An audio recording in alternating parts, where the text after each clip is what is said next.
Somebody else have one? As is company-wide, and it's been a common theme brought up throughout the day, and it's the meeting madness that we all. Oh, meeting madness. That's a good one. So the current process is the fact that there really isn't one, and there's no standard. There's no respect for people's time when people schedule meetings. So I think what we really came up with was some simple rules or ideas around meetings that would make them more productive, would allow people to show respect for other people's time. And so number one was meeting preparedness. That you wouldn't have a meeting just to prepare for a meeting. That we discussed this at length. That we have these meetings that there are questions that really need to be answered in advance, and instead of attempting to answer those, we just have a meeting instead. So that was one thorny topic that we tried to at least talk through. The other one was no meeting, or the default for meeting should be 30 minutes. We identified that if you have a meeting for an hour, people will fill it. So if you take the view that a meeting has to be prepared for, you should be able to cover the topic in 30 minutes because it will be more on target. The other one was that meetings should actually only be 25 minutes, because the last 5 minutes allows you to get to your next meeting. How many meetings do we have which are back-to-back, which make no sense, which you can't get to your meeting on time? So if we adopt these principles, then I think make a difference. The other one, there should always be either an agenda or at least, as a minimum, objectives of why, the why, I think it was the why, when, what, for a meeting. There's a basic etiquette with scheduling any meeting, and we should feel empowered to decline any meeting that doesn't meet those requirements. If we all start playing in this room, so someone will catch on. That's part of the action plan, is that the group here started to make a change to this process by adopting principles that then percolate throughout the organization. For example, if there's a meeting without an agenda or a why, what, when, you push back and say, why, what, when? I'm not attending this unless I know why I'm attending it. Can I make a suggestion about how to do that? You certainly may. Okay, so you might. Yeah, because I mean, you want to be really careful that you don't challenge people in a negative way. Okay. I mean, the outcome that we're looking for is not to use this as a way to not attend a meeting because you don't want meetings. So you find a loophole, you say, well, you didn't give me an agenda, so I'm not going. The goal is to get people to respond by doing these things. Mm-hmm. So I think that what becomes important is if you were just to, let's say, for instance, somebody sends you a meeting invite, and you decline it with some reason why, I think it's really worth a contact, like a telephone call, to explain the bigger picture of what we're trying to accomplish and to ask for their support. I think it's totally appropriate to respond as tentative. Yes. And say, based on the fact that I haven't seen the agenda, I'm not sure if I'm the right person to attend. So once I see that, I can determine if it's me or someone different on the team. And so it kind of says, it implies that you assume there must be an agenda coming because, of course, there is. And so, I think we would start with a set of best practices that would be circulated, maybe posted on our Sage Central, and the best practices are the points that Chris just highlighted. That would be really helpful. Our goal for our meeting Yes. to look like this. Set some if you could establish the criteria and get everybody to agree to it, then you could do what you're saying because everybody knows. I think everybody agrees there's a common problem. Yeah. So I think everybody would get on board. It's like, okay, these are the best practices, rules of engagement, whatever you want to call it. Then everybody understands. Everybody's on the same page, and then everybody understands why. Yeah.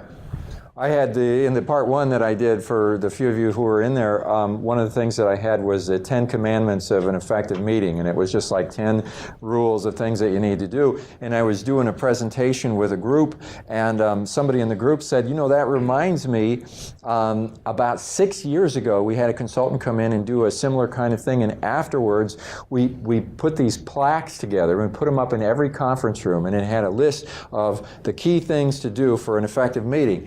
And I said, well, I don't see one in this room. What happened to them all? And he said, well, they got yellow and we threw them away. They turned yellow because they were old. And it's just amazing how, Overcome that. I mean, because, for example, today we're all learning things and I'm Yeah. going to take things away. right.